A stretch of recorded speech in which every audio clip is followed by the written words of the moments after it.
la caída del hombre del pecado y su castigo. Vamos directamente al primer párrafo, párrafo 1. Si bien Dios creó al hombre recto y perfecto y le dio una iglesia justa que hubiera sido para la vida si la hubiera guardado y amenazó con la muerte su transgresión, sin embargo no permaneció mucho tiempo en ese honor, usando Satanás la sutileza de la serpiente para subyugar a Eva y entonces a través de ella seduciendo a Adán, quien sin ninguna coacción deliberadamente transgredió la ley bajo la cual había sido creados, y también el mandato que les había sido dado al comer del fruto prohibido, lo cual agradó a Dios permitir, disponiéndolo para su propia gloria conforme a su sabio y santo consejo. Bien, ese es el primer párrafo que básicamente nos habla de la naturaleza de la caída. Este primer párrafo se centra en ese tema, ¿no? ¿Cómo es, o la naturaleza misma, la descripción de la caída, ¿no?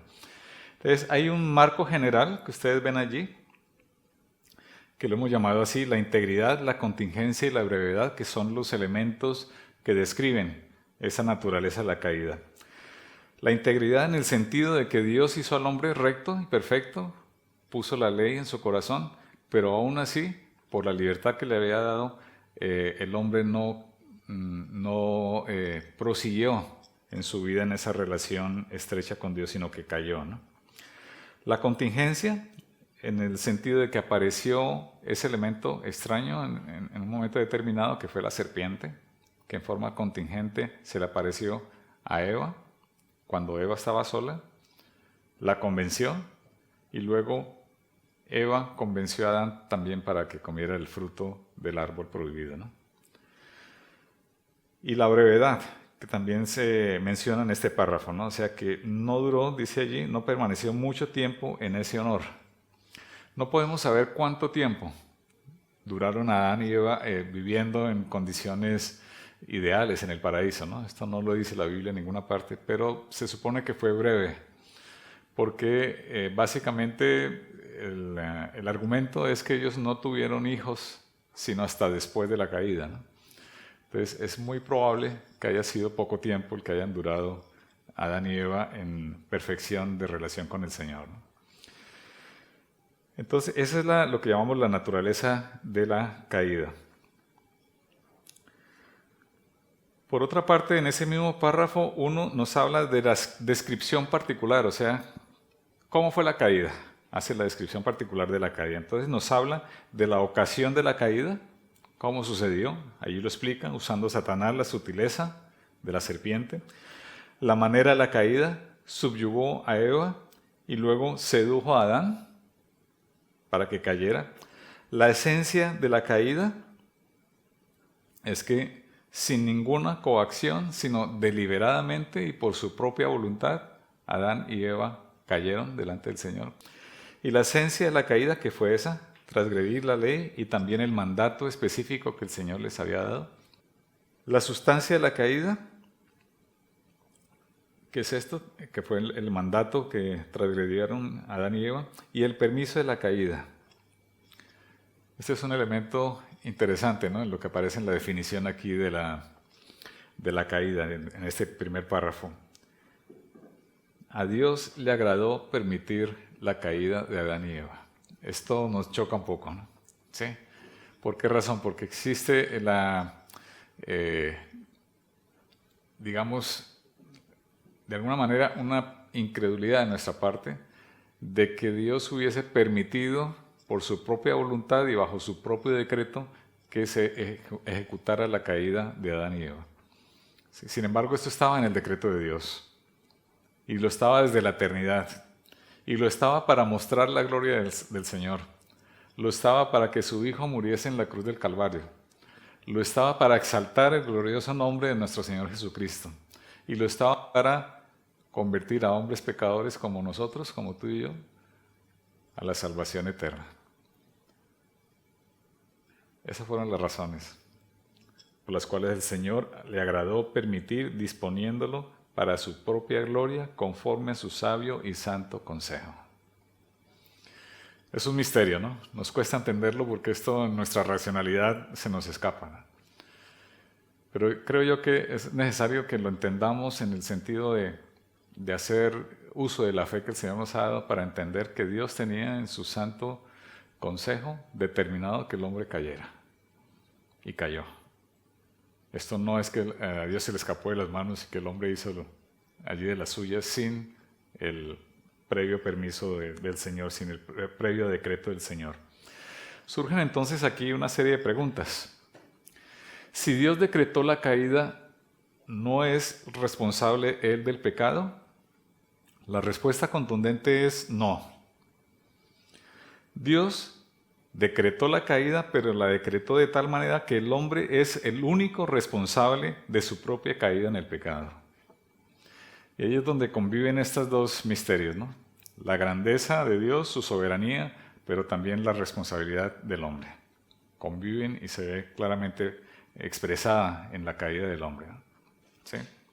Dios no es responsable del pecado, sino lo somos nosotros, como hombres, ¿no? Si el hombre creado por Dios era bueno en gran manera, es otra pregunta, ¿cómo es posible que haya pecado?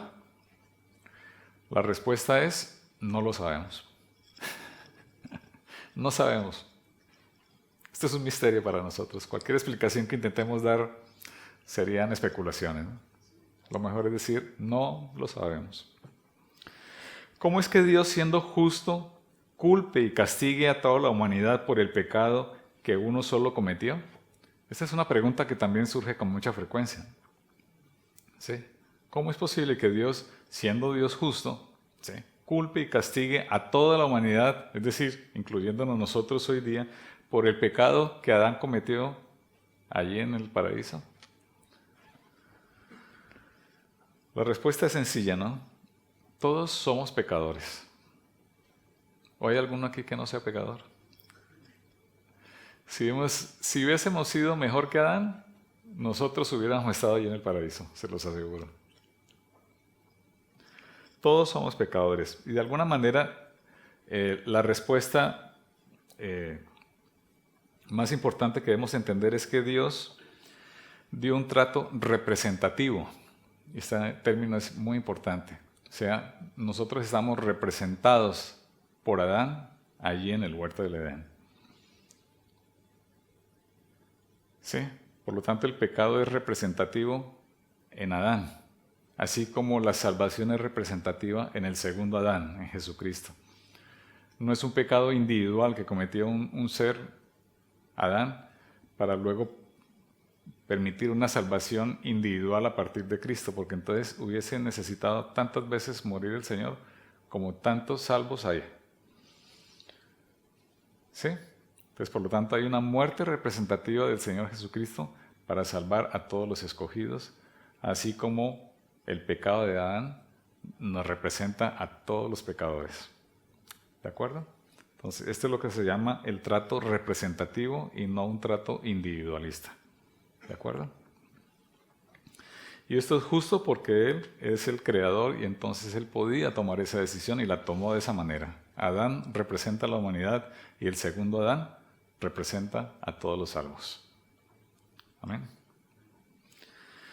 Bien, a partir del segundo párrafo entonces comienza a explicarse un poco el resultado de la caída. Entonces hablamos en el segundo párrafo: por este pecado nuestros primeros padres cayeron de su justicia original y de su comunión con Dios, y nosotros en ellos, por lo que la muerte sobrevino a todos, viniendo a estar todos los hombres muertos en pecados y totalmente corrompidos en todas las facultades y partes del alma y del cuerpo. Esto entonces es un resultado de la caída, y es lo que llamamos como el pecado representativo o el pecado federal. Sí, algunos autores lo llaman así, el pecado federal. O sea, es una representación. Y hay un versículo que es clave allí, que es Romanos 5:12, ¿no? Por tanto, como el pecado entró en el mundo por un hombre, y por el pecado la muerte, así la muerte pasó a todos los hombres, por cuanto todos pecaron. Este versículo es clave para entender lo que significa la representatividad en Adán de todos los pecadores. Bien, entonces ese es uno de los resultados, el pecado es representativo. El segundo resultado lo encontramos en el párrafo 3. Siendo ellos la raíz de la raza humana y estando por designio de Dios en lugar de toda la humanidad, la culpa del pecado fue imputada y la naturaleza corrompida transmitida a su posteridad descendiente de ellos mediante generación ordinaria, siendo ahora concebidos en pecado y por naturaleza hijos de ira, siervos del pecado, sujetos a la muerte y a todas las demás desgracias espirituales, temporales y eternas, a no ser que el Señor Jesús los libere. A este resultado se le denomina entonces el pecado original, que da lugar a lo que nosotros entendemos como la depravación total. ¿De acuerdo? Entonces el primer resultado es el pecado representativo, el segundo resultado es el pecado original. ¿De acuerdo? Y hay un versículo que es clave también, Efesios 2:3, también todos nosotros vivimos en otro tiempo en los deseos de nuestra carne, haciendo la voluntad de la carne y de los pensamientos, y éramos por naturaleza hijos de ira, lo mismo que los demás. Esto nos hace entender también, hermanos, que nosotros somos salvos solamente por la gracia del Señor. De otra manera, estaríamos tan perdidos como el más perdido que vemos por ahí en la calle. Estaríamos igual o peor. Pero el Señor, por su gracia, nos escogió para la salvación. Otro resultado de la caída. De esa corrupción original, por la cual estamos completamente impedidos, incapaces y opuestos a todo bien y enteramente inclinados a todo mal, proceden todas las transgresiones en sí. Hay un origen de todas nuestras transgresiones que es nuestra corrupción, ¿sí? Esa corrupción con la cual nacemos, que hemos heredado del padre de Adán, ¿no? Y esto es lo que se denomina entonces el pecado actual, ¿sí? Y esto da origen también a lo que se denomina en la doctrina la incapacidad total. Es decir, somos incapaces porque estamos depravados totalmente, ¿no? O sea, el ser humano por sí mismo es incapaz de superar su condición de pecador. Ninguno puede venir a mí si el Padre que me envió no le trajere. Y yo le resucitaré en el día postrero. Y dijo, por eso os he dicho que ninguno puede venir a mí si no le fuere dado del Padre. Es una obra del Señor, ¿no? Es una obra del Padre que nos atrae a la cruz de Cristo para ser salvos por su bondad y por su gracia. Porque nosotros éramos incapaces de hacerlo, ¿no? Ni queríamos ni podíamos venir al Señor. Y el quinto dice, la corrupción de la naturaleza permanece durante toda la vida en aquellos que son regenerados. Y esto nos toca directamente a nosotros, ¿no? Y aunque sea perdonada y mortificada por medio de Cristo, sin embargo, ella misma, o sea, esta corrupción y sus primeros impulsos son verdadera y propiamente pecado. Es decir, esa naturaleza pecaminosa persiste mientras estemos aquí. ¿Sí? Esto es lo que se denomina como el pecado permanente, o sea, la imperfección total. ¿De acuerdo? Porque sabemos que la ley es espiritual, dice Pablo allí en Romanos, mas yo soy carnal vendido al pecado. Y esto lo está diciendo Pablo, ¿no? Porque lo que hago no lo entiendo, pues no hago lo que quiero, sino lo que aborrezco. Eso hago. Y si lo que no quiero, esto hago, apruebo que la ley es buena, de manera que ya no soy yo quien hace aquello, sino el pecado que mora en mí. O sea, hay un pecado en nosotros, ¿no? Ese es lo que llamamos el pecado permanente, ¿no? Esa imperfección que nos va a acompañar hasta que el Señor nos llame a su presencia, ¿no? Vamos a estar batallando, como decía David en uno de los sermones, ¿no? Estamos en un campo de batalla, estamos en guerra, permanentemente, batallando contra nuestra propia maldad, ¿no? Esto nos lleva entonces a configurar lo que se denomina la doctrina de la depravación total. Algunos lo llaman también la incapacidad total, ¿no? Y hay tres elementos allí centrales, ¿no? La corrupción total, es decir, que el hombre no puede ni quiere dejar de pecar. La incapacidad total para hacer buenas obras agradables a Dios. El hombre no es capaz por su propia cuenta de hacer cosas que agraden al Señor, ¿sí? a no ser que el Señor lo haya salvado.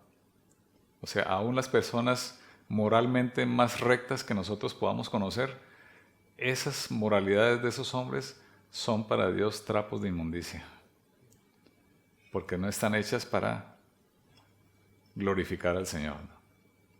¿De acuerdo?